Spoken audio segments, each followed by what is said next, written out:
হে আমার মা, ওরে আমার বোন, ওরে আমার বেটি, একটু ধৈর্য ধরে শুনেন আল্লাহ কি বলছেন।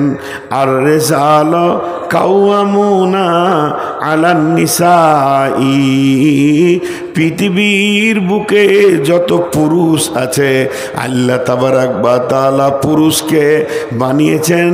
পুরুষ হলো নেতা, ই স্বাধীন জিন্দেগিতে থাকবে। আল্লাহ তাবারাক ওয়া তাআলা মহিলাদেরকে বলছেন, হে মহিলার দল, পৃথিবীর পুরুষেরা তোমাদের ওপরে নেতৃত্ব দেবে, তোমাদের ওপরে কর্তৃত্ব করবে এবং তোমরা সেই পুরুষের অধীনস্থে নিজের জীবনটাকে কাটাবে।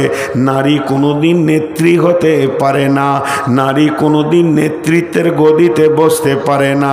আল্লাহ তাবারাক ওয়া তাআলা নারী নেতৃত্ব দেননি, পুরুষকে নেতা বানিয়েছেন।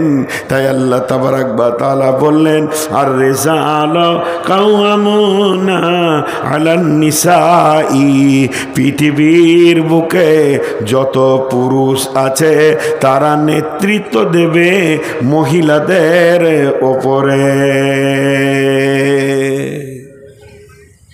বাস, তাহলে পুরুষরা তো এবার ফুলে গেল। আমরা নেতা, জি, কেন নেতা এটা পরে, আমি নেতাটা কেন, কোরআন মুখ খুলে দিয়েছেন। কিন্তু মা বোনদেরকে এখন ওসিয়ত করতে শুরু করেছি, তো মেয়েদের কি 5 মিনিট করি। হে আমার মা, তাহলে একটা মেয়ের নেতা হবে কয়টা? একটা মেয়ের নেতা হবে 4টা পুরুষ।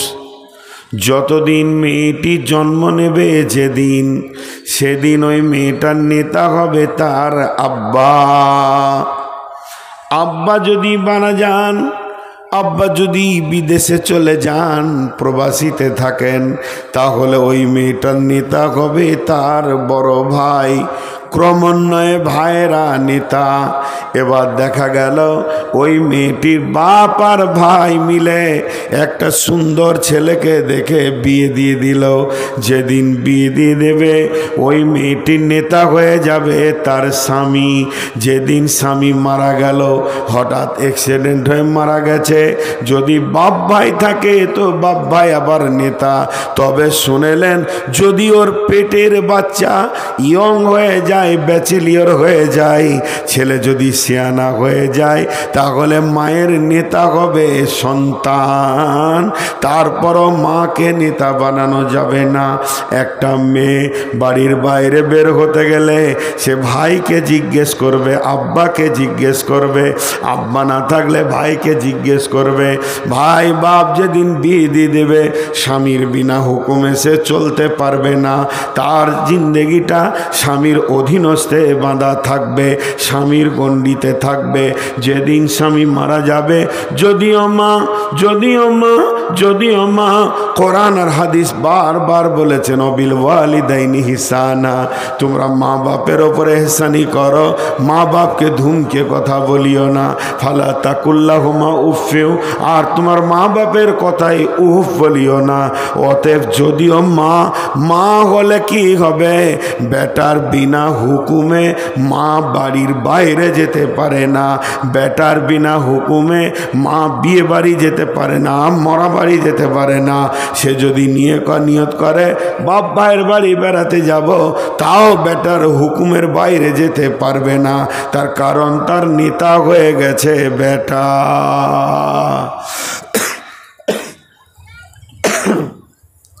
তার নেতা হয়ে গেছে বেটা।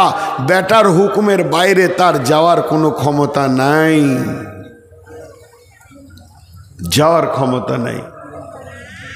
এবার নারীটাকে 1 মিনিটের জন্য গাড়ি মনে করেলেন, গাড়ি। আর এই গাড়িতে একটা কাগজ থাকে, সেই কাগজটার নাম হলো ব্লু বুক। ব্লু বুকটা কি? ওই গাড়ির চ্যাচিস, ইঞ্জিন, গাড়ি কবে বের হলো, গাড়ি কবে রিলিজ হলো, গাড়ির নাম, নাম্বার এবং যে কিনেছে তার সঙ্গে সেই ঠিকানা লেখা থাকে। যখন কোনো গাড়ি রোডে অ্যাক্সিডেন্ট করবে, ওই গাড়িটা কোর্টে টেনে নিয়ে চলে যাবে, থানাতে টেনে নিয়ে চলে যাবে, ওই গাড়ির বিচার হবে। কিন্তু গাড়িকে নিয়ে কোনো বিচার হয় না, গাড়ির মালিককে ঠিকানা ধরে বের করে তারপরে বিচার শুরু হবে। গাড়ির একা বিচার হয় না, কিন্তু গাড়ির মালিক যদি কাউকে থাপ্পড় মেরে থাকে তার জন্য তাকে একা নিয়ে বিচার হবে। কিন্তু গাড়ি যদি অ্যাক্সিডেন্ট করে থাকে ওই গাড়ি আর সেই গাড়ির মালিক একসঙ্গে হবে, তারপরে বিচার শুরু হবে। হে আমার বাপ ভাই, আল্লাহর রাস্তে শুনেন, যদি কেদিন কিয়ামত হবে, পুরুষের বিচার যখন শুরু হয়ে যাবে, পুরুষের বিচার আল্লাহ করবেন। কিন্তু যখন কোনো মেয়ের বিচার শুরু হবে, কোনো নারীর বিচার শুরু হবে, তখন ওই মেয়েটার বিচার একা হবে না। ওই মেয়েটার বিচারের সময় আল্লাহ তাবারাক ওয়া তাআলা তার মালিককে ডাকবে। যদি কোনো মেয়ে যুবতী অবস্থায় গুনাহ করে থাকে, তার বাপকে ভাইকে ডেকে তার বিচার হবে। যদি কোনো মেয়ে বিয়ে করার পর গুনাহ করে, তার স্বামীকে কিয়ামতের মাঠে ডেকে বিচার শুরু হবে। যদি কোনো মেয়ে স্বামী মারা গেছে, বেটার জামানায় গুনাহ করে, তারপরও বেটাকে ডেকে মায়ের বিচার হবে। বন্ধু আমার, ওরে আমার মা রে, ওরে আমার বোন রে, যতক্ষণ পর্যন্ত যে জামানায় গুনাহ করবে ওই পুরুষটাকে হাজির না করবে, অতক্ষণ পর্যন্ত তার বিচার শুরু হবে না। কঠিন কিয়ামতের দিনে মায়ের বিচারকে দেখতে হবে দাঁড়িয়ে বেটাকে, আর বোনের বিচার দেখতে হবে ভাইকে, স্ত্রীর বিচার দেখতে হবে স্বামীকে, মেয়ের বিচার দেখতে হবে বাপকে। এর জন্য একজন মুফাসসির লিখেছেন, যখন কোনো মেয়েকে জাহান্নামে ফেলা হবে, তার গলাতে 4টা পুরুষকে বেঁধে দেয়া হবে। একটা পুরুষ হলো বাপ, 2টা পুরুষ হলো ভাই, 3 নম্বর হলো স্বামী এবং 4 নম্বর হলো তার ছেলে। আবার যদি কোনো পুরুষ জাহান্নামে যায়, এমনও হতে পারে যে তার গলায় 4খানা নারীকে বেঁধে দেওয়া হবে। সে নিজে নামাজ পড়েছে, রোজা রেখেছে, বড় বড় ইবাদত করেছে, তেলাওয়াত করেছে, তাসবিহ করেছে, কিন্তু বন্ধুরে সে বাপ, সে নিজের স্ত্রীকে কন্ট্রোল করেনি, মেয়েকে করেনি, সে তার বেটিকে করেনি সে স্ত্রীকে করেনি, মাকে করেনি, বোনকে। এর জন্যে এই মেয়েগুলি তার ঘাড়ে দিয়ে তাকে জাহান্নামে ফেলা হবে। ভাইয়া, এর জন্যে নিতা, এর জন্যে পুরুষ নিতা। তো পুরুষ তুমি নিতা কেন? জি, পুরুষ তুমি নিতা কেন একটা প্রশ্ন রেখেছিলাম, এখন তার উত্তরটা দিতে চলেছি। কিন্তু আল্লাহ এক জায়গায় অন্ধতাকে দূর করেছে, আলো করে দিয়েছে। যদি কোনো পুরুষ মনে করে যে আমি নেতা এই জন্যই, আমি কত বড় পুরুষ, আমি কত দামি পুরুষ, আমার ক্ষমতা কত। যেদিন মেয়েটাকে বিয়ে করে নিয়ে এসেছিলাম, সেদিন ওর কোলে একটাও বাচ্চা ছিল না, একদম ইয়ং ব্যাচেলিয়ার যুবতী মেয়েকে এনেছি। আজকে তাকে 4টা 5টা ছেলের মা বানিয়ে দিতে পেরেছি। তো আমার মতো পুরুষ আবার কে আছে? এটা যদি কারো ধারণা হয়, তো আমি তাকে একটা কথা শর্টে বলবো, বিস্তারিত বলবো না, হালকা করে বলবো। আপনি যত বড়ই পুরুষ হন, 1-1.5 বছর লাগবে একটা বাচ্চার মা বানাতে। কি 2টো হবে যদি জমজ হয়? তাহলে আমার আপনার থেকে বেশি দামি পুরুষ হলো শূকর। ও এক সিজনে 1.5 ডজন বাচ্চার মা বানায়, 18টা বাচ্চা হয়। তাহলে ও বেশি দামি পুরুষ হয়ে গেল, ও বেশি আল্লাহর কাছে আল্লাহর ওলি হয়ে গেল। বাচ্চা বানানোটা পুরুষের পরিচয় নয়, এটা আল্লাহ ক্লিয়ার করে দিয়েছেন। কি বলে? বিমা ফাদ্দালাল্লাহু বা'দাহুম আলা বাযিন। হে বিশ্ববাসী রে, তুমি যেমন তোমার বিবিকে আনন্দ দাও, তোমার বিবিও তোমাকে আনন্দ দেয়। তোমরা যখন দৈহিক মিলনে কাছাকাছি হয়ে যাও তো একে অপরকে প্রাধান্য দেওয়া হবে না, দুজনই সমান। সে তোমাকে আনন্দ দেয়, তাকে তুমি আনন্দ দাও, আর তার ভিতরে আমি আল্লাহ তোমাদেরকে সন্তান দিই। তবে তুমি কেন পুরুষ? পুরুষকে বলছেন আল্লাহ তুমি কেন পুরুষ, সেই কেনটা শুনে লাও। ওয়াবিমা আনফাকু মিন আমওয়ালিহিম, ওয়াবিমা আনফাকু মিন আমওয়ালিহিম, ওয়াবিমা আনফাকু মিন আমওয়ালিহিম। আল্লাহ তাবারাক ওয়া তাআলা বলছেন তোমরা এই জন্যই পুরুষ, আমি তোমাদেরকে এই জন্য পুরুষ বানিয়েছি। তোমরা গ্রীষ্মে পুড়ে যাবে, বর্ষাতে ভিজে যাবে, শীতেতে কাঁপবে, কষ্ট করে হাড় ভাঙা মেহনত করে ইনকাম করে নিয়ে আসবে। ইনকামের দায়িত্বটা তোমাদের।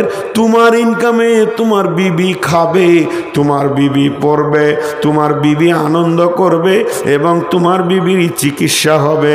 এই জন্যই তোমরা পুরুষ, যেহেতু তোমাদেরকে পৃথিবীর বুকে আমি আল্লাহ ইনকামের দায়িত্বটা দিয়েছি।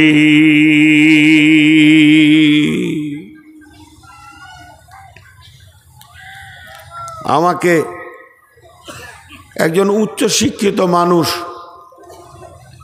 বাংলা উচ্চ শিক্ষিত মানুষ একটা প্রশ্ন করেছিলেন যে রে বাবা, কোরআনে কোথাও আছে যে বিয়েতে পণ নেওয়া যাবে না, যৌতুক নেওয়া যাবে না, মেয়ের বাপ মায়ের কাছ থেকে সরাসরি এরকম কিছু আছে?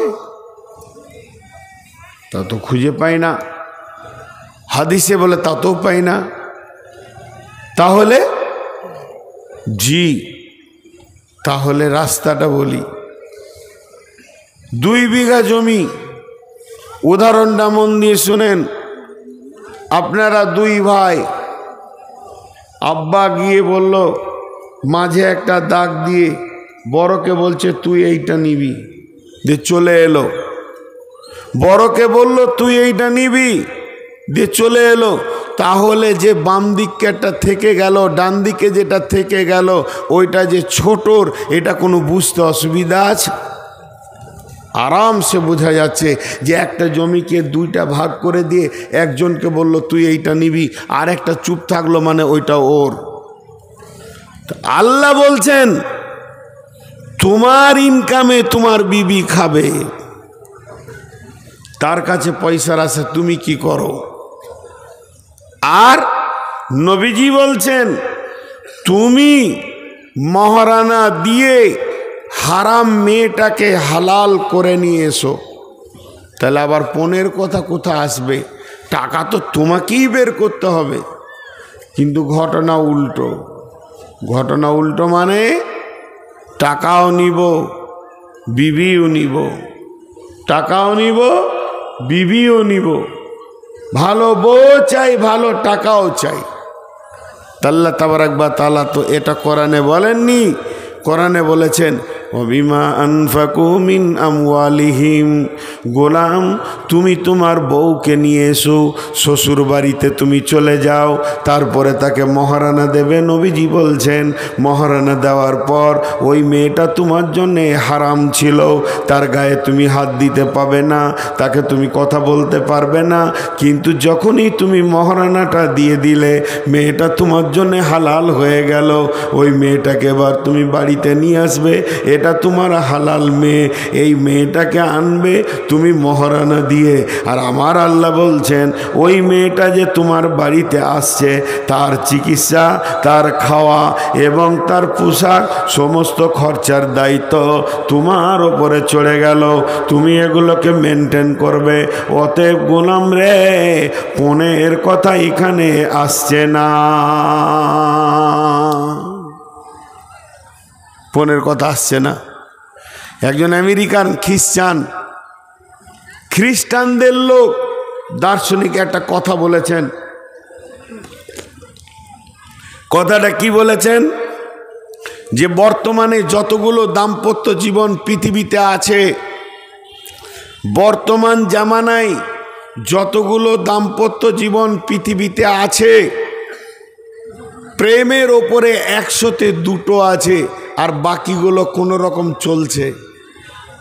ছেলেটাকে জিজ্ঞেস করেন, বলবেন ছাড়েন আর কি করব, ছেলে পিলে হয়ে গেছে, আবার যদি তেরে দিই তো ছেলেগুলো কোথা দাঁড়াবে আর মাকে কোথা পাবে, চলুক, চলছে।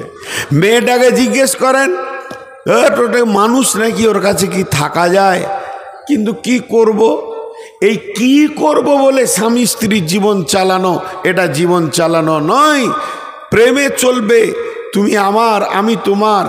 আল্লাহ তাবারাক ওয়া তাআলা স্বামী স্ত্রীর ব্যাপারে কত সুন্দর ছন্দ দিয়েছেন কোরআনে, হুন্না লিবাসুল লাকুম ওয়া আনতুম লিবাসুল লাহুন্না।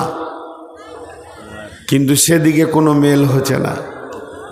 বন্ধু শুনেলেন, এর জন্যে প্রত্যেকটা বাড়িতে অশান্তি ঢুকে গেছে, দাম্পত্য জীবনে শান্তি নাই। যে মেয়েগুলি নতুন বউ হয়ে আসছে, শ্বশুর শাশুড়িকে ভালোবাসছে না, বরং মা বাপকে ভালোবাসছে। 3 নম্বর যে বাচ্চাগুলো হচ্ছে, এই বাচ্চাগুলো চাচাকে ফুপুকে চিনছে না, বরং খালাকে মামাকে চিনছে। সমস্ত জিনিস যেন পাল্টে গেছে।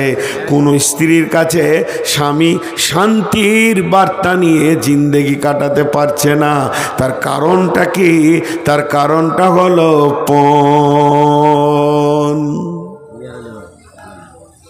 আজ থেকে 15-20 বছর আগে মুর্শিদাবাদ জেলাতে পণ ছিল না।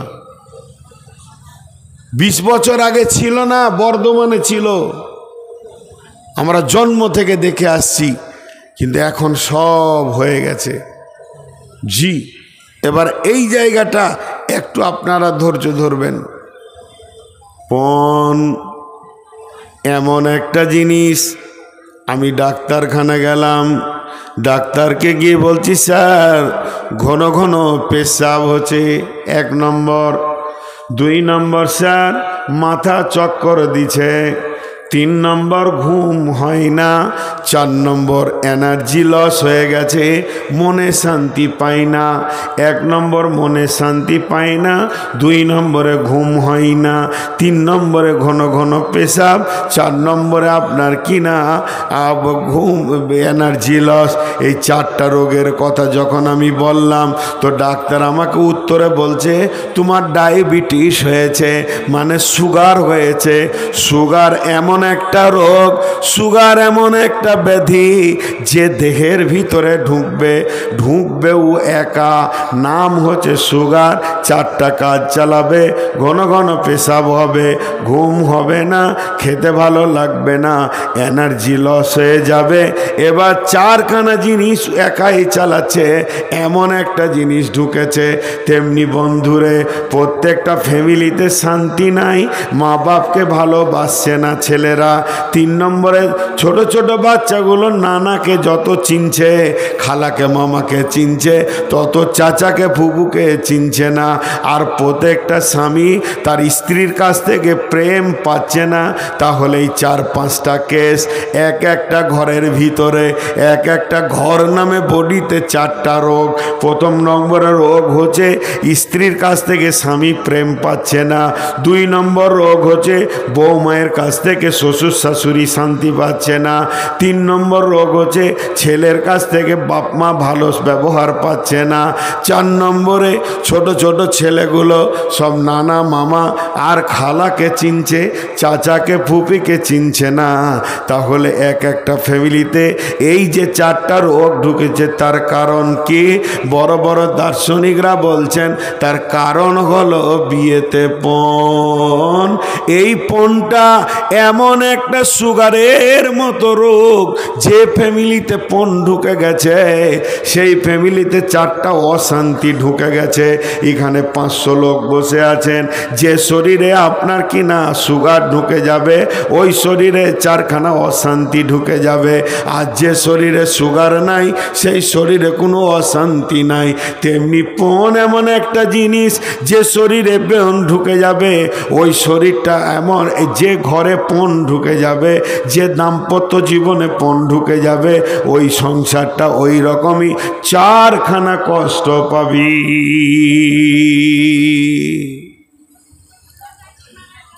চারটা কষ্ট পাবে, একটা একটা করে মিলিয়ে দেব।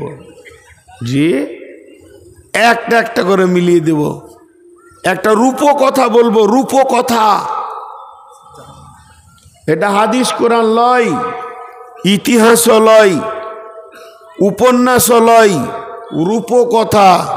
আমি বানিয়ে বানিয়ে বলবো, শেষকালে দেখবেন অঙ্ক করে যে সমাজে ওইটাই চলছে। জি, সমাজে ওটা চলছে।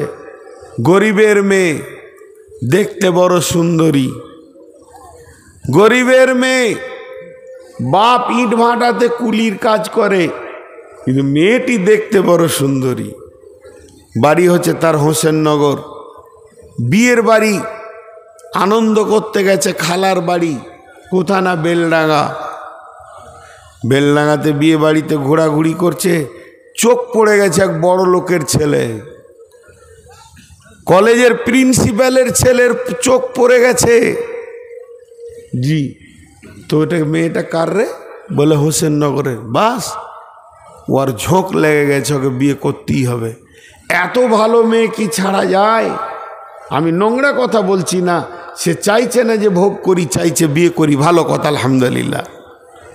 প্রস্তাব পাঠিয়ে দিল, ইয়ার বাপ তো হার্ট ফেল করছে। ওরে সুবহানাল্লাহ, কলেজের প্রিন্সিপালের ছেলে, বাপের একটা বেটা, কয়েক কোটি টাকার মালিক, আর আমি সকালবেলায় যাই ঝুড়ি কোদাল নিয়ে, সন্ধ্যার সময় যে টাকা টেনে ঢুকি, চাল আর ডালটা হয়, তার কিছু হয় না।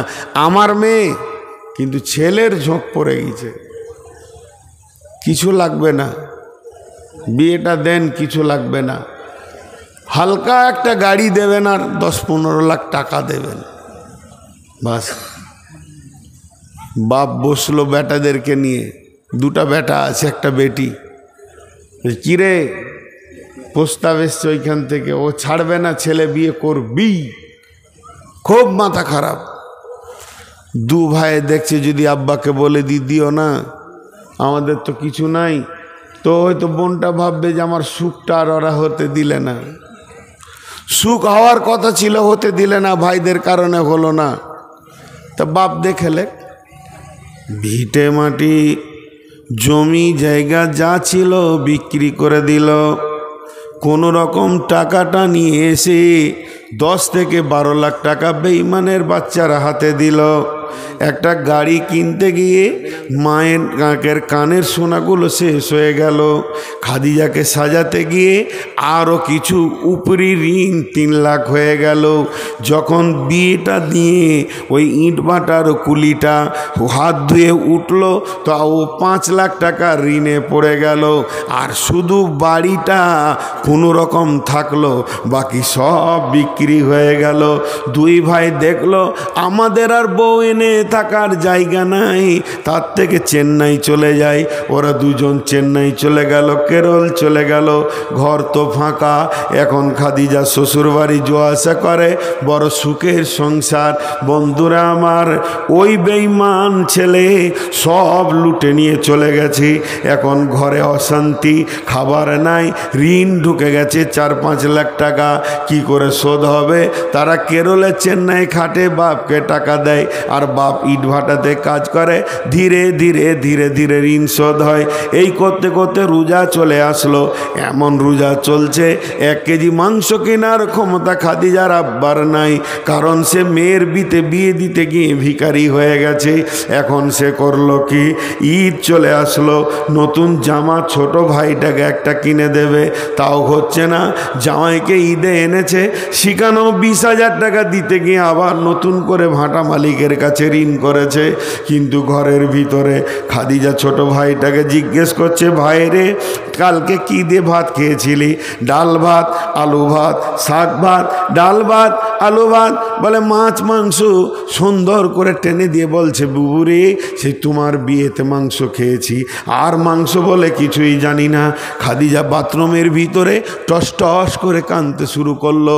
আমি এমন একজন হতভাগী, আমি এমন একজন কলঙ্কিনী, আমার আমার বিয়ে হতে গিয়ে, আমাকে বিদায় নিতে গিয়ে, ওই ডাকাতের বাচ্চা, বেঈমানের বাচ্চাকে বুঝাতে গিয়ে আমার মা বাপ ভিখারি হয়ে গেছে। আমার মায়ের এখন বয়স 40 হয় নাই, দেখে মনে হচ্ছে বিধবা মহিলা, সোনা দানা কিছুই নাই। আব্বা তো ইনভার্টার কুলি, ঈদের মতো দিনে দুটি ভাইও বাড়িতে নাই। আব্বা ছিঁড়া লুঙ্গি পরে ঈদ করছে। এবার ওর ভিতরটা দাও দাও করে জ্বলছে, ওর ভিতরটা আগুনের মতো জ্বলছে। বলছে শোন, তারপরে তোকে কি করি দেখি। এরপরে ঈদ হয়ে যাওয়ার 5 দিন পরে খাদিজা আবার গেল শ্বশুর বাড়ি।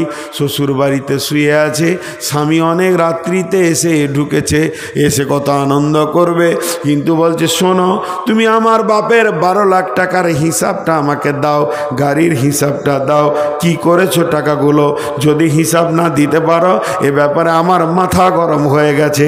আমার বাপ ঈদের দিনে নতুন লুঙ্গি পাবে না, আর তোমার বাপ প্রতিদিন 3টে করে লুঙ্গি চেঞ্জ করবে আর আমাকে ধুতে হবে, এটা আমি কোনোদিন মেনে নিতে পারবো না। শুরু হয়ে গেল ডায়াবেটিস, সুগারের রিয়াকশন শুরু হয়ে গেল। এবার আর ঘরে শান্তি নাই।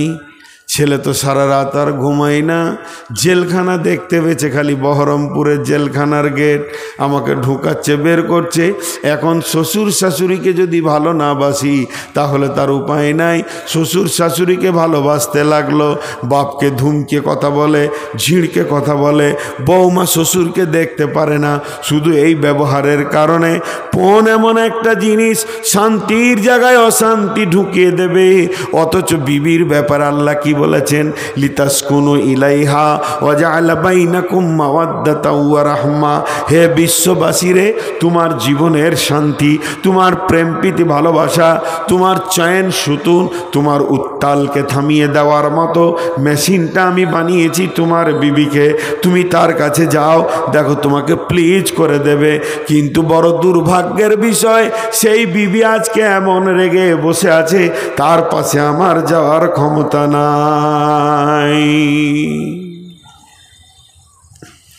শেষ হয়ে গেল, শেষ, শান্তি আর নাই। থাকবে কেন? পণ ঢুকেছে।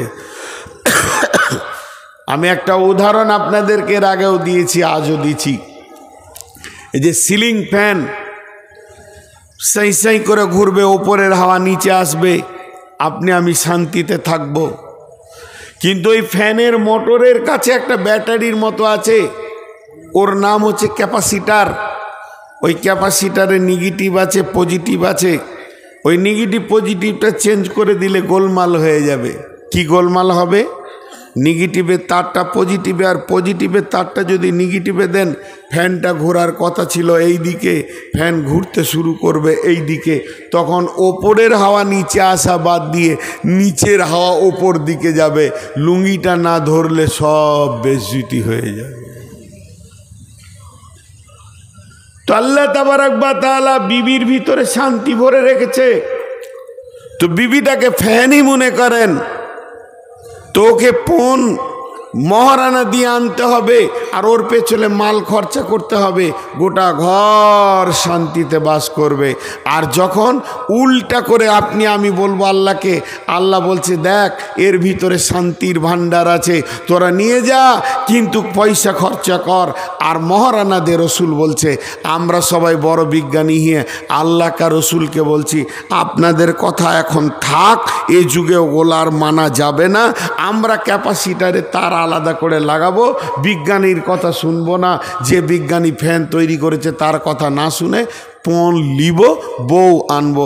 আল্লাহ বলছে লুঙ্গি সামলাবি যা, নাই তোর বংশকে জেলে ভরবে। হয়ে গেছে ঘটনা, হয়ে গেছে। বিশ্বনবী বলছেন আল ওয়ালাদু লিল ফিরাসে, আল ওয়ালাদু লিল ফিরাসে, বিছানা যার সন্তান তার। আর একবার বলছি, বিশ্বনবী বলছেন আল ওয়ালাদু লিল ফিরাসি, বিছানা যার সন্তান তার।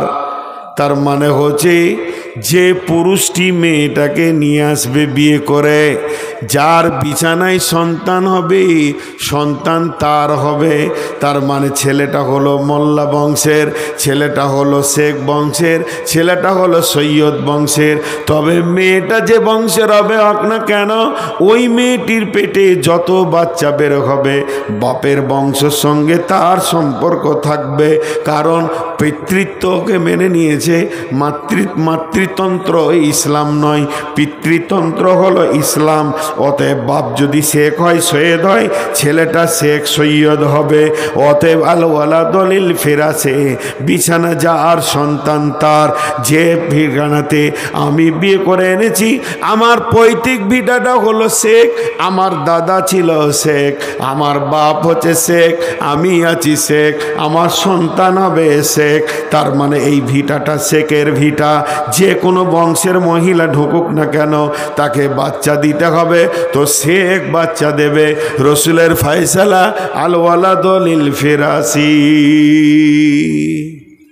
কিন্তু বন্ধু একবার খালি চিন্তা করি, কিন্তু বন্ধু একবার খালি চিন্তা করি, আপনাদের বিবেকের চেতনার অ্যালবামে শুধু একটা চিন্তা পাঠিয়ে দিই। আল্লাহর হস্তে যতগুলি শিক্ষিত মানুষ বসে আছেন, একবার বিবেচনা করে দেখেন যতগুলি বিছানাতে সন্তান তৈরি হচ্ছে বর্তমান জামানায়, ওই খাট, ওই গদি, ওই বিছানা, ওই বালিশ, ওই মশারি আর ওই কম্বল, এই যে খাটটা তৈরি হয়েছে, এই খাটটা সম্পূর্ণ আসছে মায়ের বাপের কাছ থেকে, নানার বাড়ি থেকে আসছে। বিয়ে করার পরে বিয়েতে খাট যেছে, বিয়েতে গদি যেছে, বিয়েতে সমস্ত পৌঁছে যাচ্ছে, আর সন্তান হচ্ছে ওই খাটের ওপরে। এর জন্যে সন্তানের রিয়াকশন লেগেছে। বর্তমানে সন্তানরা চাচা ফুপুর ওপরে মায়া করে না, এদের মানে ভালোবাসা দেয় না, সমস্ত ভালোবাসা জড়িয়ে যাচ্ছে আপনার কিনা খালা মামার দিকে।